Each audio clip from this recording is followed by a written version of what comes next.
Hey there, guys! Again, Mr. Music Fan here. How you guys doing? We're gonna continue with episode number 2 of my concert corner, and today we're gonna go on a concert review of the 26th July show of U2's 8-night residency in New York City. So it's going to be a concert review. I, of course, attended this particular concert. Of course, that was on the seating level. I believe it was, I think, 100 section 119. I think seat 11. I think that was like I kind of had a little bit of trouble trying to find a seat at that point. But this was all before the concert even started, so that was. Fortunately, I was able to find my proper seating before the concert started, so that was good. But anyway, let's head straight into the concert review of this particular show. This happened on a Sunday night, and yeah, let's get started. I mean, the band. I mean, like, because I was in the seating level in comparison to Thursday, where I was at the GA floor. From the above view, I literally saw Bono come out of the opening through the entranceway into the stage, and like him going on the east stage again was phenomenal. Was just simply amazing to see, like Bono over there, and just be on the east stage, and then the rest of the band comes in to go straight into the opening number, Joy Ramone, The Miracle. Of course, like the sound system in comparison to the GA floor, where the distortion was a little buzzing to my ears and it left my ears ringing. This time around, because I was sitting on the seats, it was a lot more clearer than on Thursday. Like the sound was just so pitch perfect and clear. Like, I mean, my ears wasn't succumbing to loud ringings, because of like it wasn't ringing or anything, but it was really perfect and it was awesome. And yeah, the band rips into the first opening number, Joy Ramone.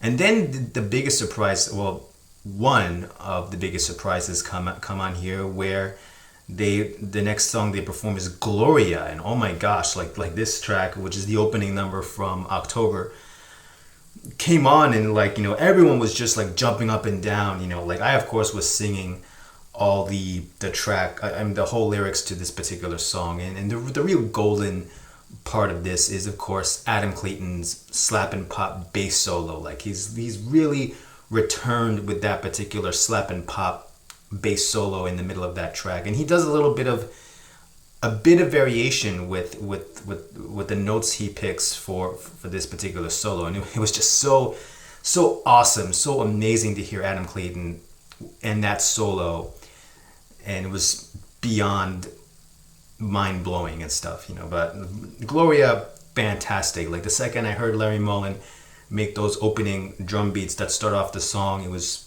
fantastic. It was brilliant.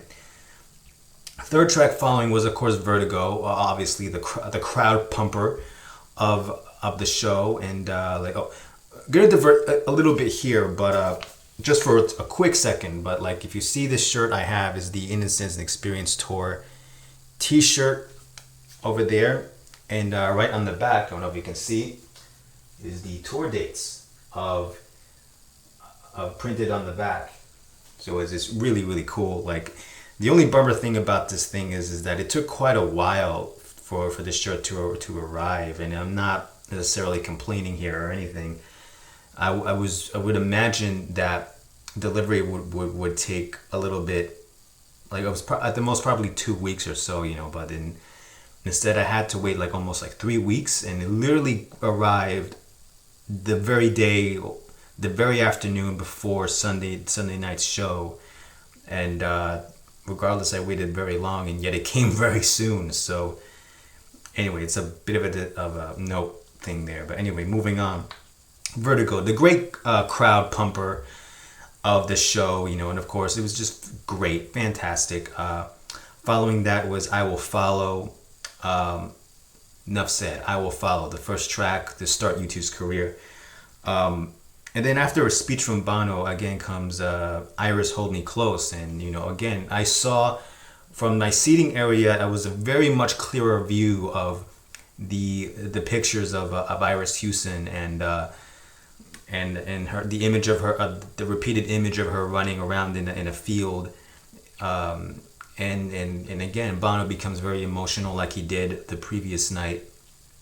But Iris Hold Me Close really has become much better live, and is so interesting. The most subtle of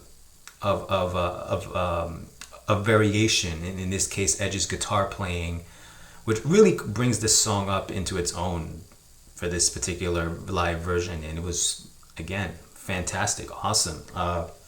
Following that, of course, we had Cedarwood Road, again that awesome Edge riff in the beginning, that the fantastic animation going in the rectangular screen of Bono walking down Cedarwood Road, along with these other images and collages of the street and the car. And following that one, we had Song for Someone. Again, a great sing-along track. I definitely was singing along to all the lyrics of this particular song.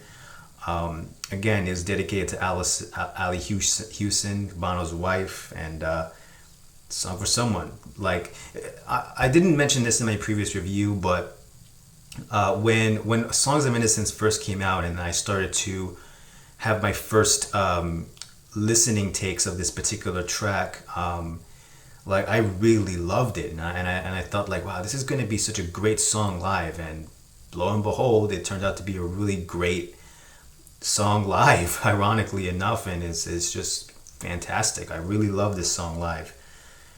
Of course, following this, we had Sunday Bloody Sunday. Like, pretty much most of the first set is pretty much the same, very similar to the previous night. You had Sunday Bloody Sunday, and then after which, of course, is the terrorism montage of the car explosion and heading into Raised by Wolves.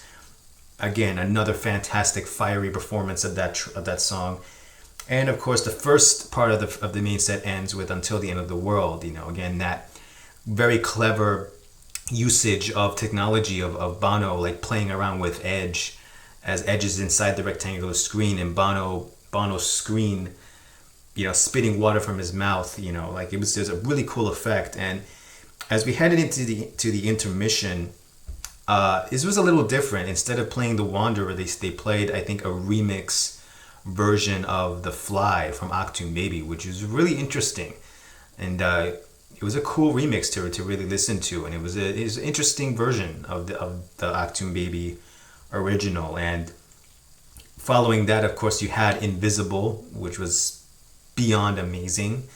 One of my biggest, and this is just a little bit of a nitpick from me, I'm not faulting the band or anything like that, but the one little nitpick I had is that I really wish the band, instead of performing that track on the rectangular stage, maybe the band would have been great if the band would just go on either the E stage or probably the main stage and just rock out to that song and let people rock the house down, but I'm not the organizer, I'm not the planner of U2's tours, but either way, that's not for me to change. It's just it's just a tiny little nitpick that I have, but either way, I loved what the band did with this song, as well as the rectangular screen, the way they utilized the imagery to show each and every band member in the screen. And one thing to note here is that in comparison with Thursday's show, Edge was definitely way more energetic. He was more into the music, and not that he wasn't into the music on the previous night. He was. It just kind of seemed that he was, I guess, kind of going through the motions, or was a little bit exhausted following Wednesday night. Of course, no fault on him, if I were to perform a set, let alone a whole concert, I would probably be on the couch dead from exhaustion and stuff. But Edge this time around had a way more energy. He was jumping around, he was enjoying it, he was loving it. Of course, in every U2 show, he seems to love everything, the whole experience of playing the music live. it just seemed like in comparison with Thursday, though, he was a little more energetic, a little more drive in his energy, and that's definitely evident. And the band then exited from the that was the of course, following Invisible, Even Better Than the Real Thing, the remix version from 360, and close to the end of the track, the band left the rectangular stage and landed on the E stage, and they performed the rest of the track, which was just simply awesome, amazing. And of course, following that, you had Mysterious Ways, and the really cool thing about this performance is that Bono brought in a fan from Japan onto the E stage, and she was all dressed in a Japanese kimono dress, the type of dress that the Japanese are really known for wearing. And it was a really beautiful dress, by the way. It was just really just awesomely designed, and one of my favorite things from that is that she had her fan with the words U2 printed on it, which was really cool. And she joined the band on stage with Bono and the band, and after explaining that she was in Japan, I was reminded that the band has yet to tour in Japan yet. I believe they tried to have toured or had the intentions of touring there with the 360 tour, but due to the horrific tsunami catastrophe that happened in Japan, and from the Pacific Ocean to Japan, and it was very obvious that the band just could not risk endangering the lives of their crew members and everyone else on board to travel to Japan, and also obviously because Japan was left in a huge shambles after that particular tsunami, and they've recovered well afterwards, which I'm really glad for. And but it reminded me that U2 hasn't toured there, and I think now that Japan has, recovered and is slowly recovering from the aftermath of the tsunami, then I think it's more feasible for the band to travel there, and that really reminded me of that. And I really wish definitely for the band to visit Japan, and but yeah, the Japanese fan joined them on stage. And then the band goes into Elevation, and this is also another great fist pumping sing along moment. I was definitely singing along with everyone else with this song. It was amazing, the energy that this song produces on stage and on live is just phenomenal, and everyone was just singing it, and yeah, it was fantastic. And then the next song that they performed was Ordinary Love, which was the song written for Nelson Mandela. And the big surprise with this rendition came when all of a sudden we saw none other than Lady Gaga. Yep, I am not kidding. I am not joking. Lady Gaga literally appeared on stage, climbed on the E stage to join the band on piano by playing this song live, and it was a cool moment. I would have to say it was really really cool.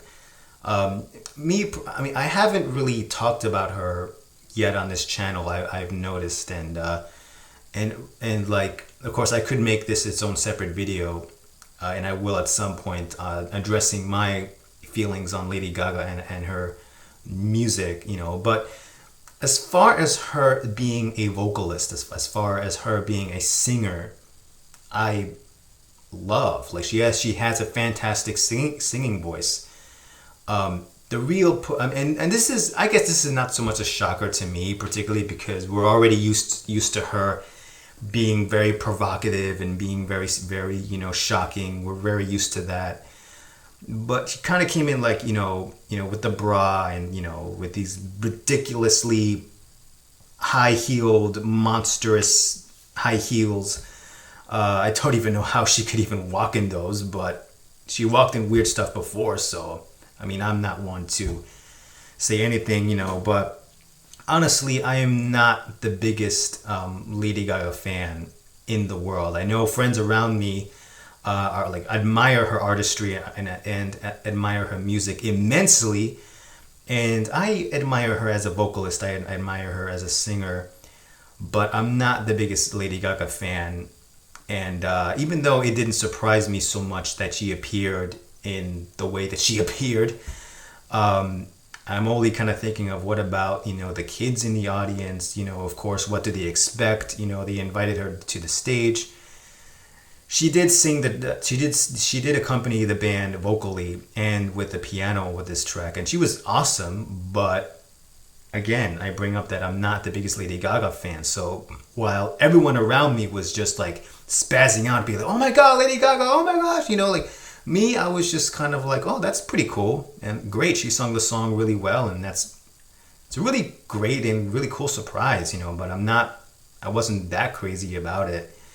Of course, I do acknowledge that she has a ginormous influence amongst fans and her fans and amongst non-fans. Lady Gaga is a big giant name, but it also doesn't necessarily mean that, I'm just not the biggest fan, So while I liked the appearance and it was really unexpected and a pretty nice surprise, I can't say that I was as freaked out or I was spazzing like everyone else around the arena was, And nothing against her, or anything, personally or anything, but I'm just not the biggest fan of her music, even though her accompaniment, her surprise was pretty good and a really nice surprise. The band then goes to Every Breaking Wave. Of course, this is Edge on piano and Bono handling the vocals for this song, and again was awesome. And I loved how he almost tried to do the high falsetto voice ending the track, but right as he was finishing that, the band rips into Bullet the Blue Sky. This rendition here on this particular night did seem a little bit more energetic, a little more fiery than on Thursday. Bono definitely had a little bit more of a grit and had a little bit more of a energy to his performance than Thursday. Not that Thursday was low on energy or anything, but Bullet especially seemed to have been extra powerful this time around. Of course, the band heads into a small little segue of The Hands That Build America and right into Pride in the Name of Love. And this was especially awesome because the way the band performed this song reminded me of Pride during the Rattle and Hum film and the album.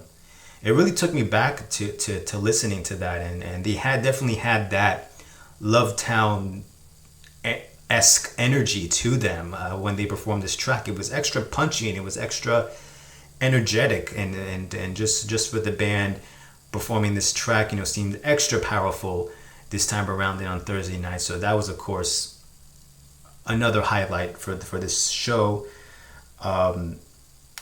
Next thing they did perform is Beautiful Day, and of course the song that introduced me to U2. Of course, it was amazing. I also noticed that they kind of varied up. They kind of switched around the songs a bit here than on the previous night, because the next track to come after Beautiful Day, of course, With or Without You. Of course, their biggest hit, and of course we were singing the chorus, the chants, and it was, again, just amazing rendition. And then the encore came around with, of course, a performance of City of Blinding Lights. And again, it was like we sung that, "Oh, you look so beautiful tonight." Again, amazing rendition. And then, of course, comes in Streets Have No Name. Before then, Bono making a small speech about how the United States is helping to bring AIDS closer to its final legs of life per se, and how Republicans and Democrats on both sides of the political spectrum, at least here in the United States, have helped in bringing the AIDS epidemic closer to a close, and congratulating our participation in bringing AIDS, drugs, and medicine to those suffering from the HIV virus. And of course, a snippet of Mother and Child Reunion by Paul Simon, and then Streets Have No Name, of course. Because I was not surrounded by people who was standing around the whole time, like then this time around, I really jumped up and down. I sung, I danced, yelled till my lungs couldn't breathe anymore. And again, it was great, and it was one of those tears welling down my eyes moment, and and it was a little harder for me to cry this time around, and not because I didn't want to, but because I don't know, my eyes didn't water up. It just didn't. But then after Streets Have No Name came One, the last track of the last song to be performed here. Just the really cool thing about this rendition was that like Bono just kind of letting the crowd lead the opening lines to the song, and it ended up being almost half the song sung by the whole audience, and it was really cool to hear that. Like the audience really completing the song a lot more this time around, at least for the first portion of the song, and it was just amazing. It was a fantastic closing to the show, and he did make a snippet of the Beatles' "All You Need Is Love," and it was a pretty cool snippet to close out the whole show. Overall, while this wasn't necessarily the perfect show, it was a much better, a way more energetic performance this time around than on Thursday. Of course, the main highlights being Gloria. Adam Clayton's slap and pop bass solo during that track was a highlight for me. Lady Gaga's appearance, I would put probably as a mid-light, and it's not to say that it was a good thing or it was a bad thing. It was a really nice surprise. Even though, again, I'm not the biggest Lady Gaga fan, but her appearance was really unexpected and really pretty nice. A nice appearance and great vocalizations from Gaga accompanying the band singing Ordinary Love. And of course, the rest of the show was just simply stellar. The rest of the band performed with the utmost energy. They performed fantastically well. And overall, I'd give this show like straight 5 out of 5. Of course, the previous night will remain embedded in my memory because being the first time seeing U2 in person. But this show was also fantastic too for its unexpected surprises, its Edge's like renewed energy this time around with this particular show, and another great night for me and the rest of the fans all over the arena. And the band ended their 8-night residency in New York City with Last Night. I'm not sure if I can even go on a concert review for that because I haven't seen. Well, I've seen some videos already, but not enough to constitute a whole performance per se. I may have to look through around YouTube videos and just kind of watch the whole entire thing for myself. But it also doesn't. Well, I'm also having difficulty finding to review that because I did not attend that show personally for me. I will try to consider to review the final Madison Square Garden show that they performed last night. Of course, Bruce Springsteen, the boss, appeared during Still Haven't Found What I'm Looking For, and the band really ended off with the track 40. Of course, that song being the last closer, the magical closer of any U2 show. But other than that, like the 26th on Sunday was another great show and another great night for me. And seriously, U2, Bono, Edge, Adam, and Larry, again, thank you for another great night of fantastic music, fantastic visuals, fantastic energy, and a fantastic show overall. And another night that I'll never forget as long as I live. So that was pretty much it. This was a little shorter than the first one. I hoped for future reviews to be as short as this. Leave your comments on the comment section below. Tell me what you think. Did you attend the show? Did you not attend the show? What did you think of the performance on the 26th? I wait for the guys to return on next year when they announce the second US leg. I possibly it might be in stadiums this time around, which will be a whole different atmosphere entirely than the arena shows. I mean, again, they're still going to perform in arenas, but we have to wait and see what the band will do. But until then, and 1 month from now, the band is going to head into Europe and start the European leg of the Innocence Experience tour. But that's all the news and updates for now. So yeah, pretty much it. Again, leave a comment below. Tell me what you think. And this has been episode 2 of my Concert Corner, and I hope you guys enjoyed it. U2 Innocence Experience Tour. See you guys, Bono, Edge, Larry, and Adam. Next year, I definitely will be there, or at least I'll try to be there. And yeah, thank you guys so much. Really, thank you so much for a great show. And that's pretty much it. U2 Innocence Experience Tour, episode 2 of my Concert Corner. And until the next episode, see you guys later. Take care.